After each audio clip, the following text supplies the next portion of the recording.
right. We got four of our team captains here with Devin Duvernay. Devin was a real cool deal, was added as a team captain about midway through the season, very, very well deserved. Colin Johnson, senior.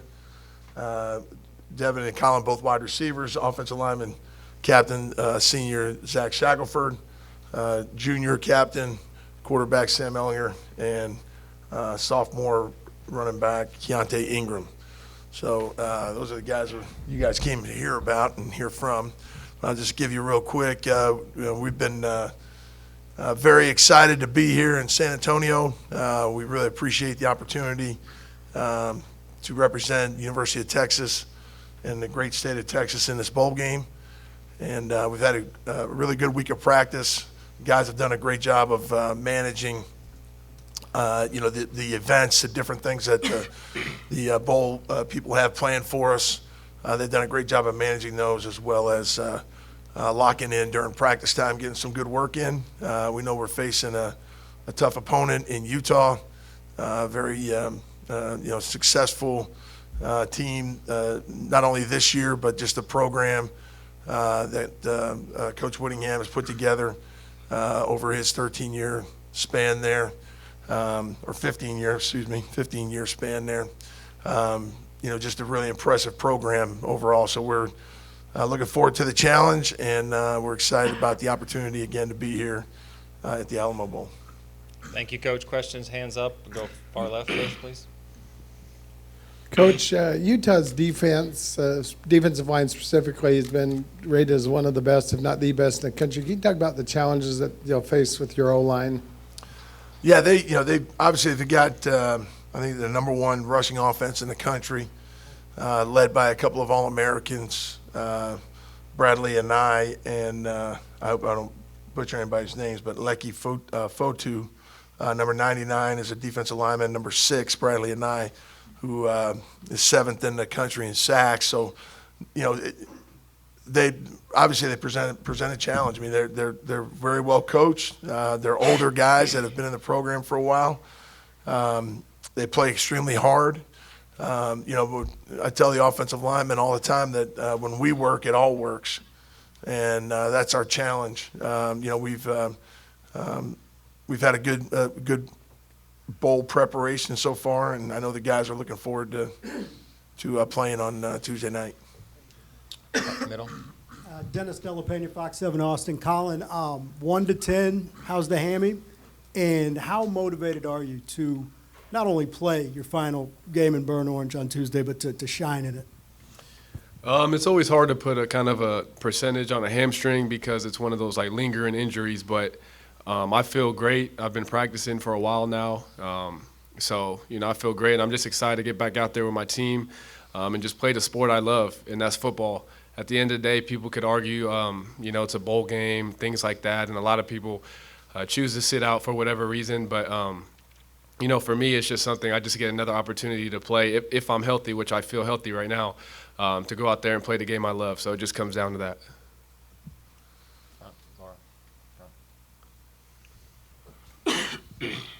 Question for Sam. Sam, obviously you've had some success, obviously, in the past 2 bowl games that you played in. Tell me what you're seeing as the team prepares for this bowl games. Are you seeing any traits of that success maybe in previous years? Yeah, absolutely. Obviously, the coaching staff has done an incredible job the past 2 years in preparing us for bowl games, and I think the guys have a lot of fun, and we go out and relax and then lock in and handle our business, and I've seen that this week for sure. I think this week we've had one of the crisper practice weeks that we've had all season, and guys are just flying around having fun and playing the game that they love. So I'm really excited to get back on the field with them. Nick Moyle, San Antonio Express News. Colin, I know obviously this is not the senior season you envisioned. I'm just wondering, what it's been like to deal with all the injuries, and then I know you touched on it a little bit before, but what does it mean to get to play, one more game in the state of Texas, just, about an hour and a half down from campus? So, this year has been beyond frustrating, just being honest on a personal level. But at the end of the day, it's life and adversity happens. And I think football is a great kind of just vehicle to how, life is, because things don't always go the way you want it to, but you have to adjust and stay positive through it all.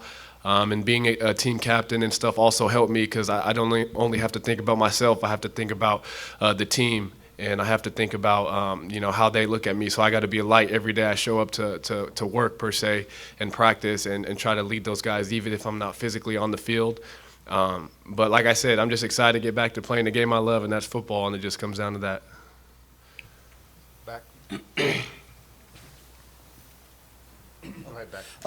For Sam and for Herb as well, Sam, if you could go first, just what's the transition been like with Tim no longer being the offensive coordinator, but still coaching you as the quarterback's coach, and then for Herb after him, what's it been like stepping into this kind of interim role, even though you still have Tom kind of doing what he does? How's your role changed, and how's that been? For me, nothing's really changed with the way that I approach and the way that Coach Beck and I work together.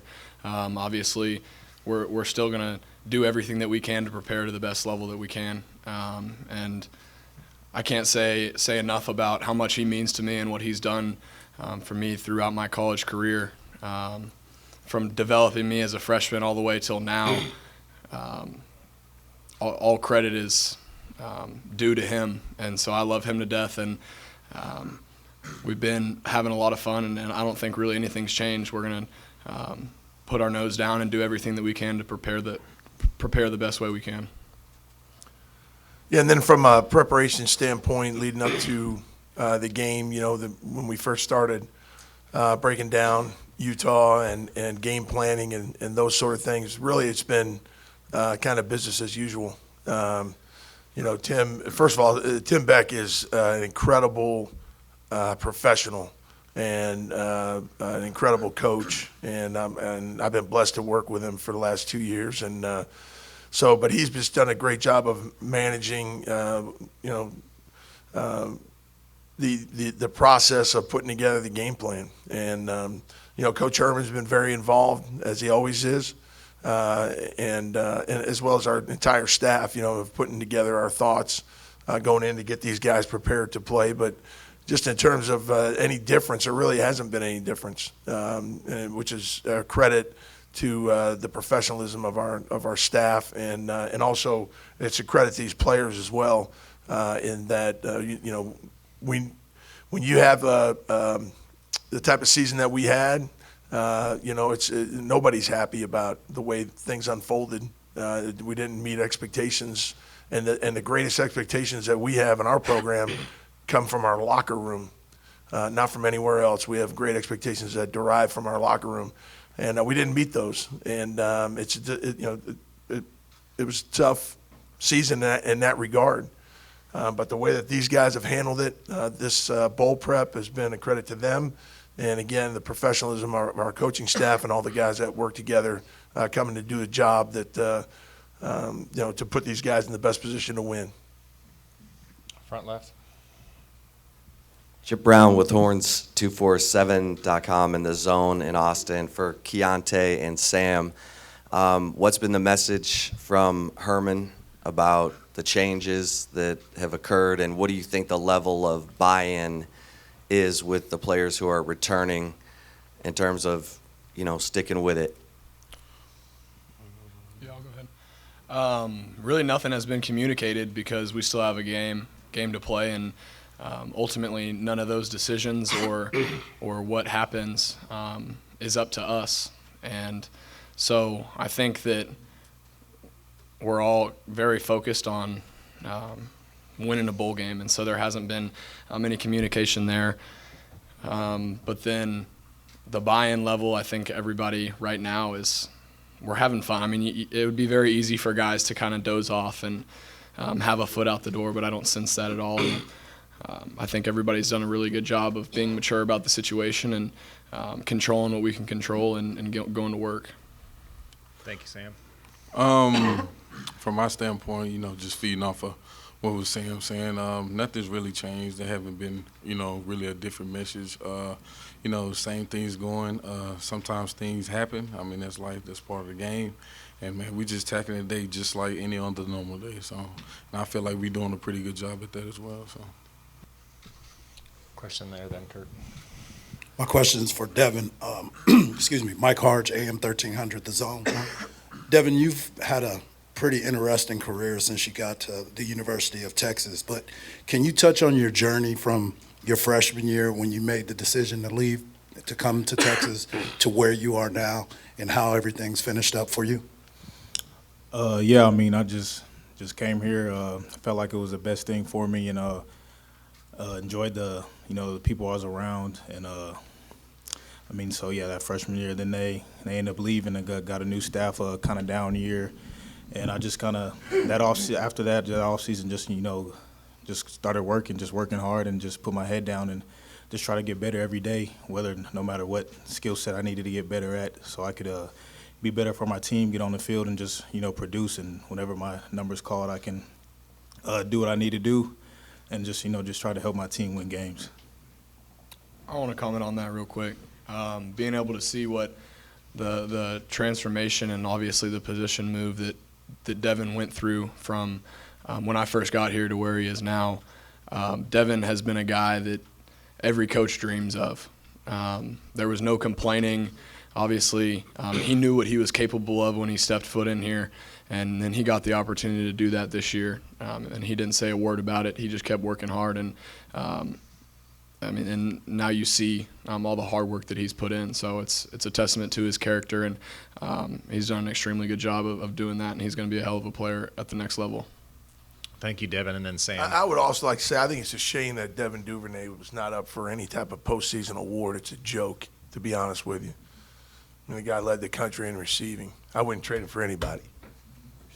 Thank you, Coach. Kurt, do you have a question? Yeah, Kirk Bowles from the American Statesman. Sam, does this situation seem similar to last year? Because Utah had a chance for the playoff until losing their last game. And do you have any perception of Utah as a program? Absolutely. They are an incredible program, obviously very well run. You turn on the tape and you watch those guys play football, and they play it the right way. They're flying around, playing physical, stopping the run, and doing everything that their coach clearly asked them to do. And all my interactions and understanding of what they've done in San Antonio, I mean, they're a great program, great people. So my hat is off to them.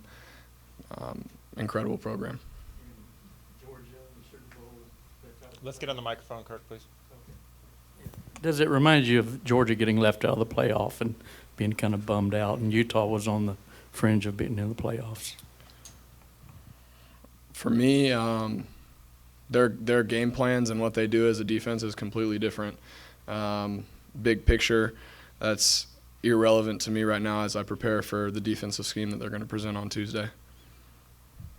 Question front, question back. You can just one at a time. We'll give you the mic back. Okay. Well, I have a question that does apply to everybody. Sure. This is for the seniors, so for Zach, Colin, and Devin. Can you just talk about what it would be like, going from actually first your freshman year, not being able to make a bowl game, to the possibility of maybe closing out your careers and winning 3 straight bowl games, what that would kind of mean to you guys? Let's start with Zach first, please. Yeah, I just think it's a credit to what Coach Herman brought here in terms of culture, getting guys to buy in, and developing, building leadership among players, and it just speaks numbers to that, and character of young men, building of young men, and each year we take it 1 year at a time, and right now we're just focused on Utah, and that would be awesome to finish with 3 consecutive winning seasons and bowl games. So we're working every day to make that happen. Quick down the line, Colin, then Devin. So our freshman year, we didn't get the opportunity to play in the bowl game, and the year after that, won the Texas Bowl, then the Sugar Bowl. Now we're sitting here today, and I think kind of ending on a high note and winning this game would be huge for us as seniors. So we're just going to leave everything on the line and just do our best to lead one more time for the University of Texas and, just go out on a high note. But we're excited to play a great bowl game, and we're just ready to get to work. Yeah, like these guys said, I mean, it's just a credit to the work we put in and just kind of being rewarded to just win, being able to have a chance to win 3 bowl games in a row will mean a ton to me personally. Like getting just send myself off and these seniors out on the right note, and we're going to do everything in our power to do so. Thank you, Devin. Question middle. Yeah, 2 questions. First, for Shaq, you talked last year, Zach, at the Sugar Bowl about how much you were looking forward to being a senior and being in that leadership role with the offensive line. As it kind of winds down, can you just talk about that process, the leadership role you've been through this whole year? And then for Coach Hand, just what has Zach meant to your room just in terms of his leadership? Yeah, well, first of all, it's hard to lead when people don't want to be led. So, a big credit to the offensive line room. Guys really, are hungry and thirsty and for knowledge and experience. And so I was happy that I could, fill that role for some guys and step in there and help them out in certain areas of their game and certain, whether it be a, scheme thing or just a workout thing or just, life in general. So, and that's one of my passions in life is leadership. And so, I've really enjoyed doing that. And I mean, it's been a blast. It hasn't always been smooth sailing and, that's not how life is. So, but it's been a blast and I've loved every minute of it. Yeah, so having Shaq in the room, it's just been an awesome asset, if you will, for the last 2 years for me as his coach. He's been basically an extension of our coaching staff in a way. What I really like about him is his attention to detail and the way that he approaches preparation, and he's really set a standard for the rest of our unit in that regard. And then the other area that I think where Shaq has really excelled is just in accountability, not only personal accountability, but accountability, holding other guys in the unit accountable to the standards that we want to play with. And whether it be from a preparation standpoint or on game day, just the physicality that he plays with and his toughness and those intangibles that, you don't necessarily measure with metrics, right? Just been a joy to coach, and I know that what his aspirations and goals are. I think he's got all the ability in the world to achieve those from a football perspective, but more importantly, he's going to be a great man, and that's what our goal always is in our program is producing guys like him. And also, Coach Hand's the best offensive line coach I've ever had, so it makes it easy to show up to work. When you have the best in the business coaching you and developing you as a man, not only on the field but off the field as well. So.